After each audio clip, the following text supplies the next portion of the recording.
मैं इंडियन मुसलमानों को कहता हूँ कि हम लोग 300 रुपये किलो चिकन ले रहे हैं। अब बताओ, आपने पाकिस्तान में आना बेहतर समझते हो या इंडिया में रहना बेहतर समझते हो? जिसको आप चाय वाला कह रहे थे, उसने तो रास्ता दिखा दिया 1 लाख का, उसने तो रास्ता दिखा दिया ईमानदारी का।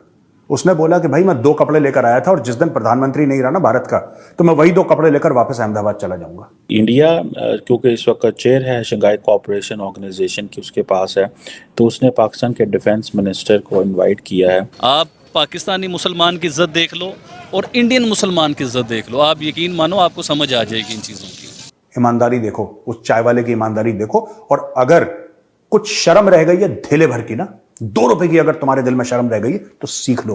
गिलगित के यहाँ के लोग खुद अपनी मदद आपके तहत अलग हुए थे इंडिया से। आज इंडिया की हालत देखें, कश्मीर की हालत देखें, यहाँ के कश्मीर, गिलगित बल्तिस्तान, स्कर्दू, हुंजा की हालत देखें। यहाँ तो एक अहम चीज़ नेट भी अवेलेबल नहीं है। सो मुझे ये लगता है शायद कि ये डिफेंस मिनिस्टर साहब ना जाएं, और लाइकली पॉसिबिलिटी ये है कि बिलावल भुट्टो भी ना जाएं। इंडियन मुसलमान और इंडियन सिख, इन्हें मैं ख़ास तौर पे कह रहा हूँ, किसी के इंतशार में ना आओ। आप बड़ी खूबसूरत, बड़ी ही प्यारी जन्नत जैसी कंट्री में पैदा हुए हो, उसका फ़ायदा उठाओ।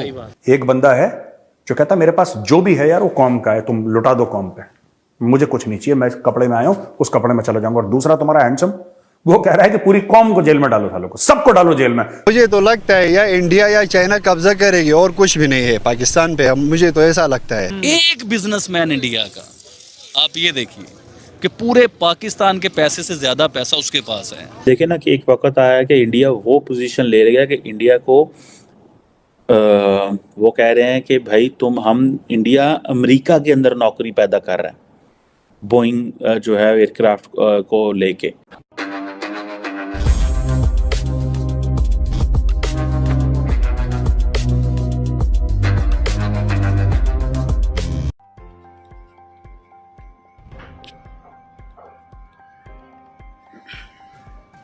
नमस्कार दोस्तों, आज अमेरिका की सेनेट में एक बहुत बड़ा बिल पास हुई है, जिसमें अमेरिका की दोनों पॉलिटिकल पार्टी रिपब्लिकन और डेमोक्रेट्स ने एक बिल का सपोर्ट किया है। और ये बिल में कहा जा रहा है कि अरुणाचल प्रदेश, जिसे चाइना अपना हिस्सा कहता है, वो पूरी तरह से भारत का हिस्सा है और भारत का अटूट अंग है, और इसे अमेरिका भी मान रहा है। और अमेरिका ने चाइना को वार्निंग देते हुए कहा है कि अगर चाइना भारत के खिलाफ या फिर अरुणाचल प्रदेश के खिलाफ कोई भी इल्लीगल एक्शन लेता है तो अमेरिका चाइना को सबक सिखाएगा। और दोस्तों, इसमें क्वाड का भी बात की गई है। और दोस्तों, दूसरी खबर ये है कि भारत में अब एससीओ समिट के लिए पाकिस्तान के डिफेंस मिनिस्टर को भी इनवाइट कर दिया है। इसके पहले भी भारत ने पाकिस्तान के चीफ जस्टिस को भी इनवाइट किया था, लेकिन वे भारत आने से मना कर दिए थे। और अब हमें ये भी पता है कि पाकिस्तान भारत से डर करके कभी भी एससीओ समिट को अटेंड करने नहीं आएगा भारत। तो चलिए दोस्तों, इसी पर आगे पाकिस्तानी मीडिया का रिएक्शन देखते हैं। पाकिस्तान एक इस्लाम के नाम के ऊपर पाकिस्तान बना था, लेकिन अगर देखा जाए तो वहाँ पे रहने वाले मुसलमान जो है वो तमाम वो चीज़ें अवेल कर रहे हैं। रोटी उन्हें सस्ती मिल रही है, हर वो चीज़ जो इंडियन गवर्नमेंट की तरफ से है वो तमाम चीज़ें वो अवेल कर रहे हैं। लेकिन यहाँ पे अगर देखा जाए तो जो हालात हैं वो आपके सामने हैं। तो क्या मैसेज आप देना चाहेंगे इंडियन मुस्लिम्स को अपने एंड के ऊपर? क्या कहना चाहेंगे? क्या आपकी फीलिंग्स हैं इसमें कि यहाँ के मुसलमान एक खुशहाल ज़िंदगी गुजार रहे हैं या वहाँ के मुसलमान ज़्यादा खुशहाल? इंडियन जो मुस्लिम है ना, अब देखिए वो 15-20 रुपए के बीच में आलू, प्याज, टमाटर, ईच एंड एवरीथिंग अपने घर की ज़रूरियात की चीज़ें ले रहे हैं। सही बात, परचेज़ करते हैं, खाते हैं, उनके बच्चे सुखी हैं। मैं इंडियन मुसलमानों को कहता हूँ कि हम लोग 300 रुपये किलो चिकन ले रहे हैं। अब बताओ, आपने पाकिस्तान में आना बेहतर समझते हो या इंडिया में रहना बेहतर समझते हो? तो मेरा मैसेज आप लोगों को ये है कि यार, आप जहाँ पे हो आप बड़े ज़बरदस्त हो, आप लकी हो। मैं मुसलमानों को कह रहा हूँ कि आपका प्राइम मिनिस्टर मोदी है, और ऐसी पॉलिसीज़ वाला, ऐसे दिमाग वाला, कुर्ते पजामे वाला, और अंदर से बब्बर शेर। और वो इंसान ने आप लोगों की, मुसलमानों की बात कर रहा हूँ, आप लोगों की इज़्ज़त बनाई है पूरी दुनिया के बीच में। आप पाकिस्तानी मुसलमान की इज़्ज़त देख लो और इंडियन मुसलमान की इज़्ज़त देख लो, आप यकीन मानो आपको समझ आ जाएगी इन चीज़ों की। तो मैं इंडियन मुस्लिम को बड़ा दिल से ये मैसेज देना चाहता हूँ कि किसी किस्म की आप गलत फहमियों में, गलत बातों में ना आएँ। ऐसा कुछ भी नहीं है। यकीन कीजिए, जैसे हम इधर अपनी आज़ादी से ज़िंदगी जीते हैं ना मुसलमान लोग, बल्कि सम टाइम ऐसा होता है कि हम लोगों को आज़ादी नहीं मिलती किसी जगहों पे, हमारे साथ ऐसा हो जाता है। हालांकि एक इस्लामिक कंट्री है, इस्लामिक मुसलमानों का एक मुल्क है ये, तो इधर हम लोगों को सम टाइम होता है कि कई जगहों पे हमें मुस्लिम सिलसिलों में हमें आज़ादी नहीं मिलती। तो आप लोग बड़ी आज़ादी से दंदनाते फिरते हो यार, और क्या लेना है। अभी आप देखिए इंडियन, अगर मुसलमान इंडिया के जुल्म हो रहे हो तो शाहरुख खान स्टार होता है इंडिया का, सलमान खान बिग स्टार होता है इंडिया का, आमिर खान बिग स्टार होता है, AR रहमान जिसका म्यूज़िक में दुनिया में नाम है, इंडिया में उसे लोग पूछते हैं, तो इनका नाम होता है इंडिया के बीच में। अगर मुसलमानों से जुल्म हो रहे होते तो मुस्लिम कम्युनिटी इलेक्शन कैसे जीतती, इनके MP MNA कैसे आते उधर। अगर इनके पास जुल्म हो रहे होते तो जीतने कोई ना देता उधर, क्योंकि हिंदू कम्युनिटी इनसे बहुत ज़्यादा तादाद में है।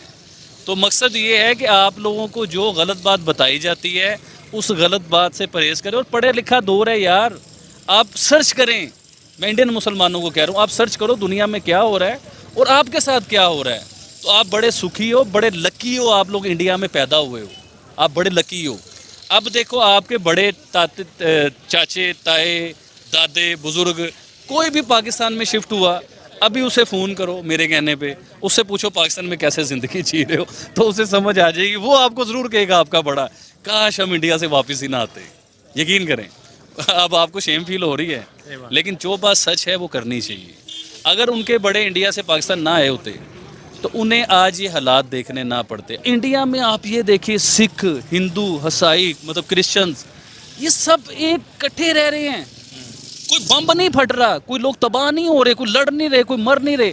हम लोगों को ये मैसेज दिए जाते हैं कि पता नहीं उधर क्या हो रहा है, कौन सा जुल्म हो रहा है। भाई हम उनकी मूवीज़ में भी देखते हैं, उन्हें इंटरनेट पे हम सर्च भी करते हैं, और उनकी तरक्की तो हम लोग पूरी दुनिया में देख रहे हैं कि वो लोग क्या बन चुके हुए हैं। अब आगे सिख कम्युनिटी, अभी सिखों के ऊपर ना मैं इंडियन चैनल के ऊपर एक सुन रहा था कि दूसरी कंट्री में जो इंडियन सिख है ना, वो अपने दूसरी कंट्रीज़ में इhtजाज कर रहे हैं सिखों का एक अलग मुल्क बनाने के लिए। अच्छा, सिखों का माइंड क्या है, मैं सिखों का माइंड आपको बताता हूँ। एक दो सिखों, मैं गया था मेले पे, इनका जो उधर गुरुद्वारा नहीं है, मैं मेले पे गया तो 550वां जन्मदिन था उनका जब मैं गया था। तो एक सिख से मेरी बात हो रही, तो वो कहता है कि यार हमारा खालिस्तान होना चाहिए था, हमारा एक अलग मुल्क होना चाहिए, जैसे मुसलमानों ने पाकिस्तान बना लिया, बांग्लादेश बना लिया, तो हमारा खालिस्तान क्यों नहीं था। आप यकीन मानिए, मुझसे उधर बैठे हुए कई सिख नाराज़ हो गए, और मुझसे मैंने बात ही ऐसी कर दी ना, मैं कि जनाब आप तो खुश नसीब हो। देखिए, औकात इंसान को अपनी नहीं भूलनी चाहिए। अब वो अपनी औकात कोई भूल जाए, आपको देखो क्या इज़्ज़त दी, सिखों को बात कर रहा हूँ ये वाली, आपको क्या इज़्ज़त दी इंडिया ने, इंडिया की सरजमीन ने, हिंदुस्तान ने आपको क्या इज़्ज़त दी कि आपका एक प्राइम मिनिस्टर बनाया जो इंडिया पे उसने हुकूमत की। आपके सिखों को 300 यूनिट फ्री दिए जाते हैं। ओ भाई मेरे, बड़ी अच्छी कंट्री में रह रहे हो, बड़े खुश नसीब हो। जितनी इज़्ज़त और फैसिलिटीज़ आपको मिलती है ना इंडिया के बीच में, आप दूसरी दुनिया में भी जाते हो, तो इंडिया को जहाँ पे आप पैदा हुए हो उसकी इज़्ज़त करो, उसकी कदर करो और शुक्र अदा करो कि आप इंडिया में पैदा हुए हो। आपको भी समझ नहीं आ रही, बाहर की दुनिया में निकल के देखो हो क्या रहा है, तो मोदी को दुआएं दिया करो। और ऐसे इंडिया में ना ऐसे हो जो ये गलत, जो ये पता है कॉन्सेप्ट ये कौन लोग बढ़ाते हैं कि खालिस्तान होना चाहिए या मुसलमान डिस्टर्ब हैं या ऐसा है कुछ, ये सियासतदान होते हैं। ये इंडियन सियासतदानों की बात कर रहा हूँ, जो इनके सिखों के बड़े सियासतदान हैं ना, ये अपने वोट लेने के लिए, जब ये हार रहे होते हैं, इन्होंने कोई काम किए नहीं होते, तो ये अपने वोट लेने के लिए सिखों के बीच में एक इंतशार पैदा करते हैं।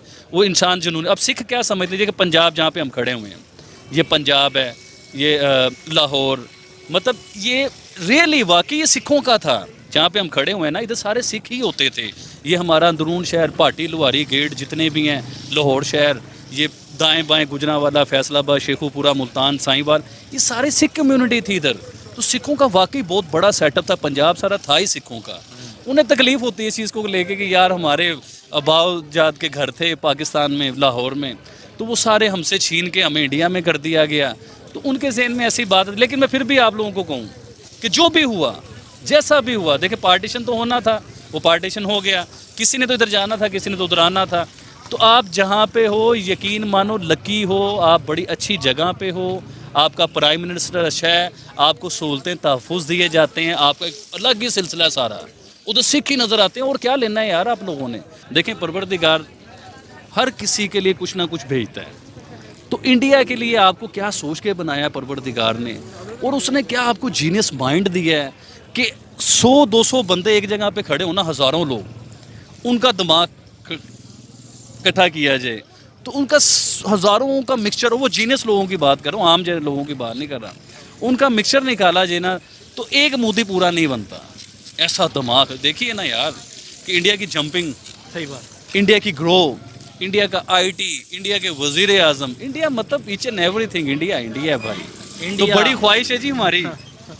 मैं आज आपको बोल इंडिया इंडिया है। इंडिया क्योंकि इस वक्त चेयर है शंघाई कोऑपरेशन ऑर्गेनाइजेशन की उसके पास है, तो उसने पाकिस्तान के डिफेंस मिनिस्टर को इनवाइट किया है और जो कि 27 अप्रैल में दिल्ली से कोई जो नेशनल और नेशनल सिक्योरिटी एडवाइजर्स को भी बुलाया हुआ है। अब ये है कि ये जो डिफेंस मिनिस्टर्स बुलाए गए हैं, ये एक इम्पॉर्टेंट चीज़ है जिसे अब कहा जाता है कि इसकी क्या सिग्निफिकेंस बनती है कि क्या पाकिस्तानी डिफेंस मिनिस्टर ख्वाजा मोहम्मद आसिफ साहब जाते हैं कि नहीं जाते, ये एक क्वेश्चन है।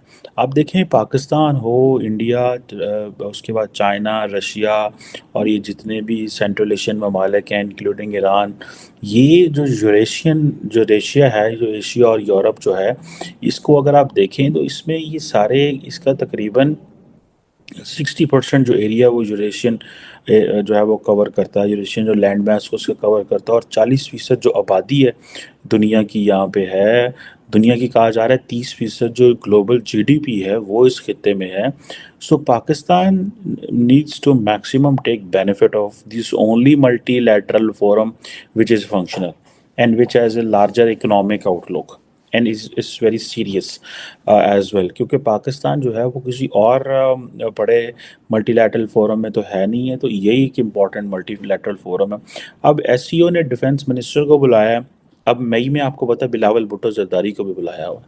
अब ये क्योंकि हमारे जो डिफेंस मिनिस्टर हैं ये पाकिस्तान मुस्लिम लीग नवाज़ के हैं, और जो फॉरेन मिनिस्टर साहब हैं वो पीटीआई वो पीपल्स पार्टी के हैं। सो मुझे ये लगता है शायद कि ये डिफेंस मिनिस्टर साहब ना जाएं, और लाइकली पॉसिबिलिटी ये है कि बिलावल भुट्टो भी ना जाएं। मुझे जिसे क्या कहते हैं, I can smell few things, जिससे मुझे थोड़ा तासुर ये मिल रहा है कि ना तो डिफेंस मिनिस्टर जाएंगे ना ही फॉरेन मिनिस्टर जाएंगे।